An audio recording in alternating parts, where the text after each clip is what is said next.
Well, hi guys, it's Paul, and you're back at Westway Firewood and Land Clearing. So today we're going to do something a little bit different. We're going to sharpen some chains that we have with the grinder. Alright, we got it set up so that you can see. I got everything the way I need it to be. I keep my chains at a 30-degree angle, which is what they recommend. Makes it pretty easy that way. I still sharpen them by hand with a file, but every so often I'll bring them back here. I'll hit them with the grinder, get all the angles right again. It makes a big difference for me. Anyways, I save a lot of money, doing it myself, and it keeps them sharp. So, all right, let me get to it here.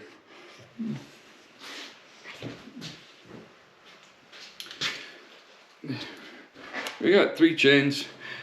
The biggest thing with this is that I got a diamond wheel on it, but even with the other grinding wheel, you just want to take little bites. I mean, you don't want to really rail onto it. If you're getting a long rooster tail of sparks, then you're doing it wrong. So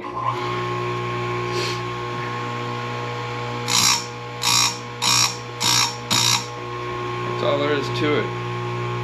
And I mark it so that I know where I started. And then you just advance to the next one, just like you would with a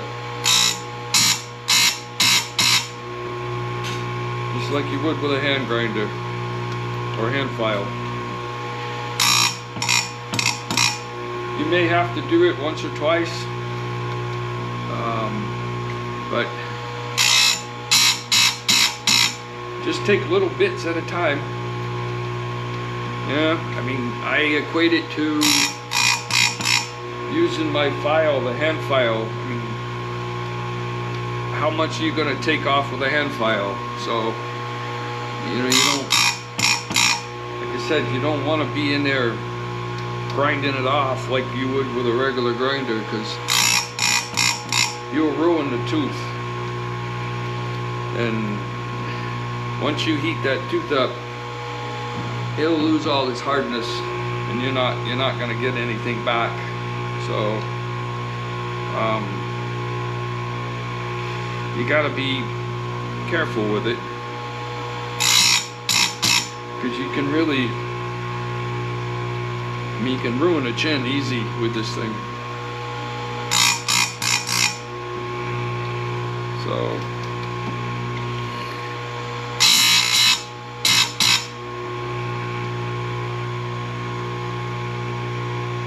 almost took too much off that one. It's not bad, but I could have done a little better on it, I think.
Now we change the angle.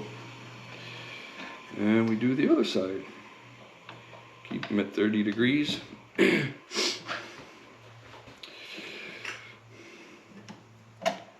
Push out the sharpener there.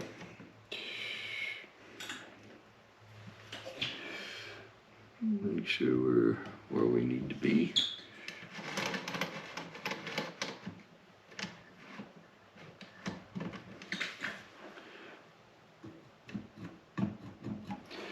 All right. Mark it. And start over.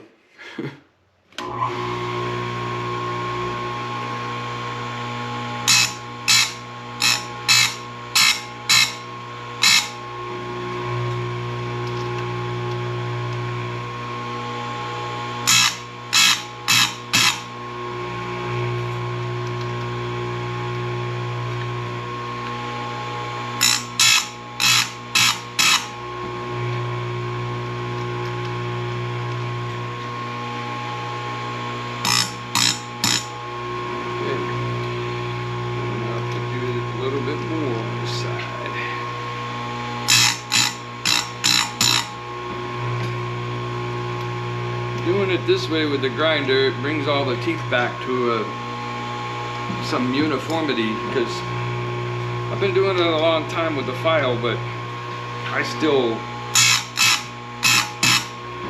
make mistakes. I'm not any bucking Billy Ray with a file, that's for sure. So I can keep them good and sharp, but about every fourth sharpening with the file, I bring them in here and get all the teeth back to the 30-degree angle where they're supposed to be. So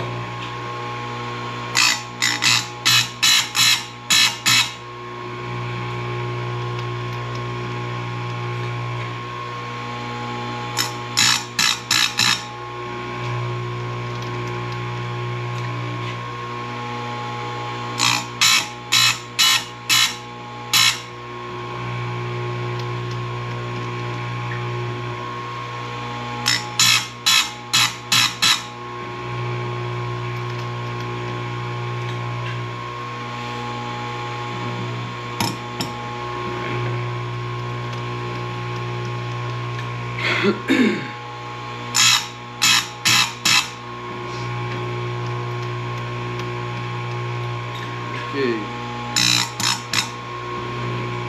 Now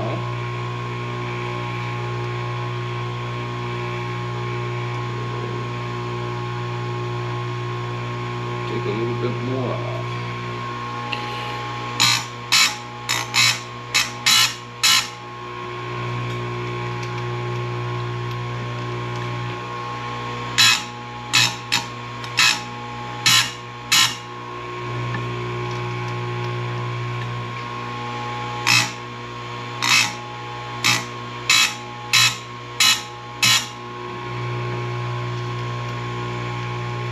Like I said, the trick is little short,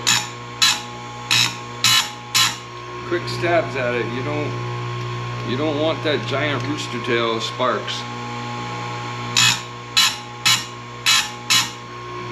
Just a little at a time. It doesn't take much to sharpen them back up to where they're supposed to be.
This is a good activity to do like on a crummy day where it's raining or snowing real heavy. You're inside, you ain't got, you know, it's heat. I mean, you're inside where it's warm. It's, like I said, I'll get 3 or 4 of these. I'll bring them in and we'll get them done. That's all there is to it. And this one is done. I don't know, I'll try and show you some of the teeth. I mean, you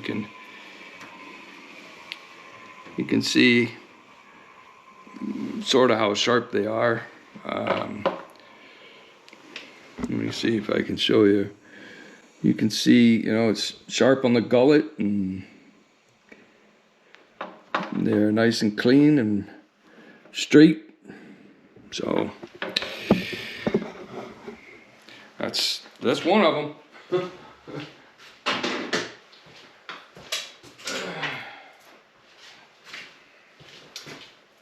I got 2 more to go. You can sharpen one of these chins, well, on mine anyway. I got 18-inch bars. There's 61 drivers, so I can sharpen one of these in about 4 minutes. It does not take very long. But you got to get it set up right. But once you get it set up right,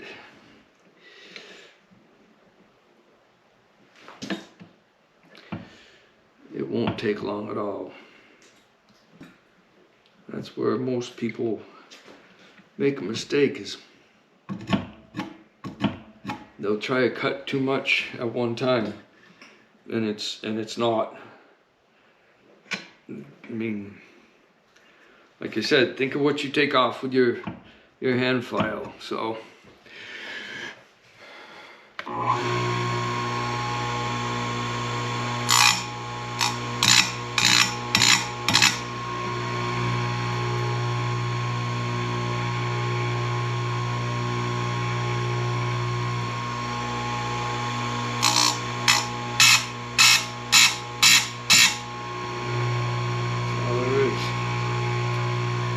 you always want to mark it though, that way you know where you started, where you end up at. Especially if you got a really long chin.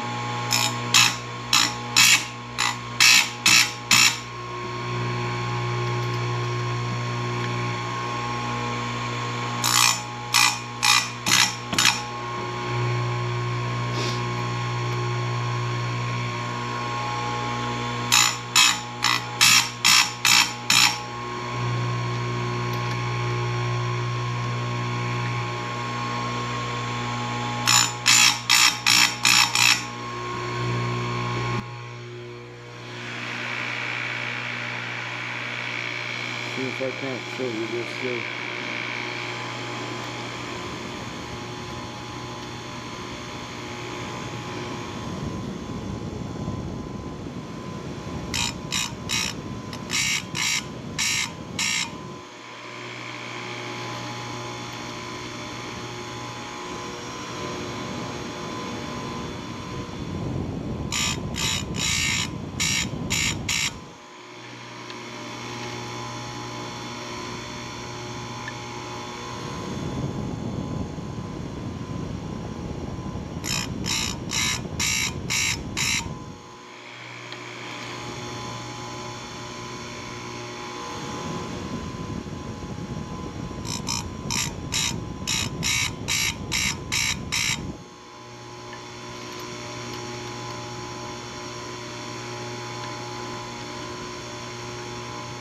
Keep that dog right in place there. Just take a little off at a time.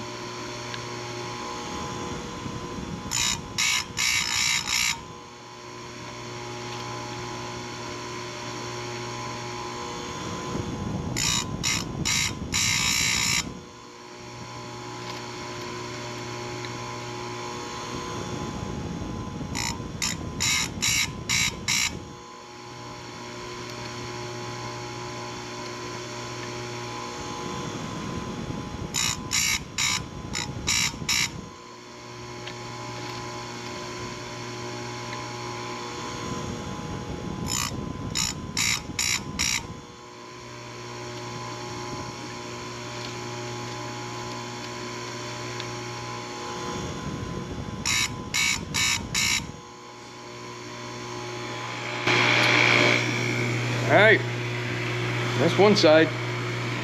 I will tell you too, it's really important to have good lighting, because if you don't have the lighting, you really can't see. So you know, I got an extra light so that you can see around it.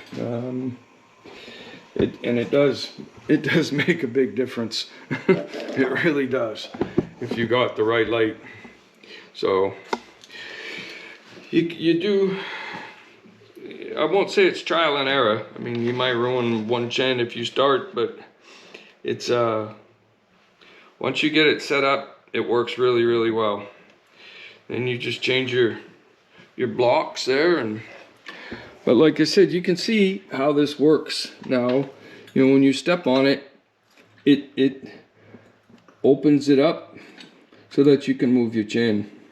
It's almost like a handbrake on a bicycle. That's kind of how it works. It's cable driven, and then it just opens up that, and you can slide it through, and then when you let go, it holds it pretty good. So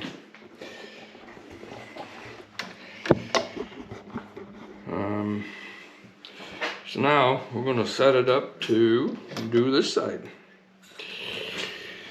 And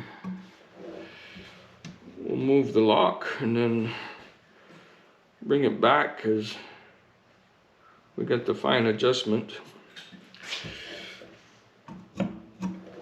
Nope, a little bit more.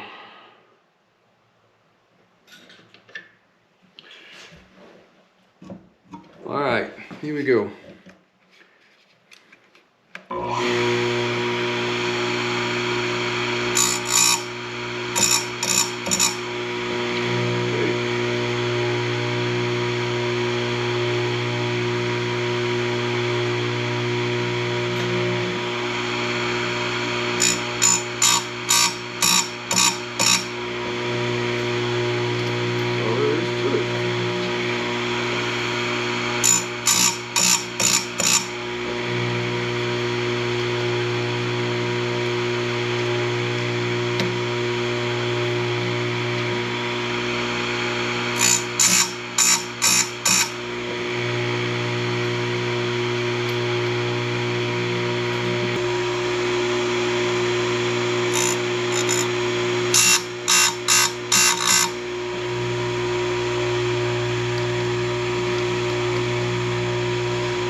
There's another one.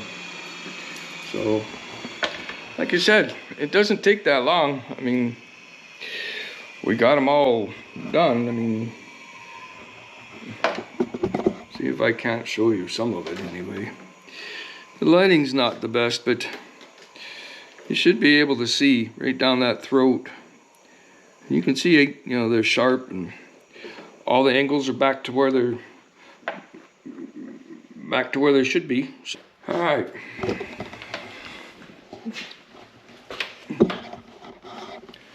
Be a lot of cutting on this video, I think.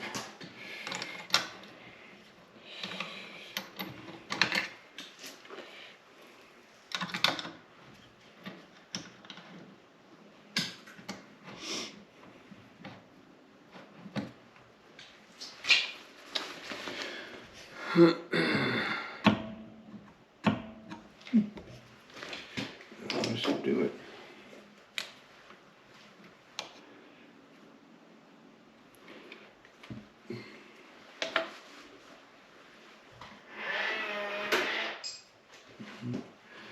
Door locked. All right.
And there you have it, guys.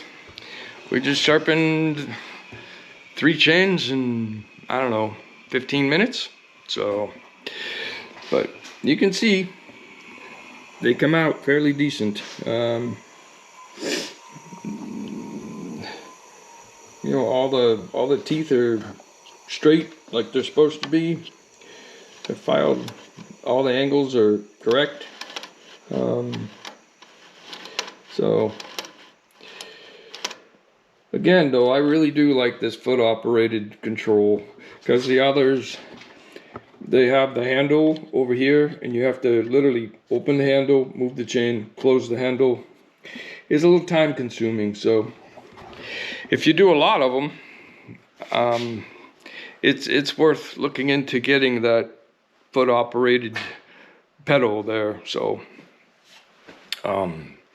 but again, let me stress the light too. The lights, you need the lights. The better the light, the better you're gonna do, because it's a little dark in there when you start trying to get that angle right. And it's, if you don't get the angle right, you can mess up your chin pretty easy.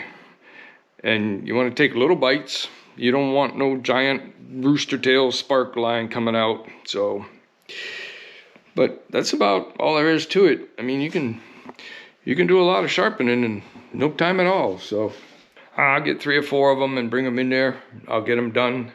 And then probably every 3rd or 4th sharpening, I'll take the flat file, bring the rakers down a little bit, keep going.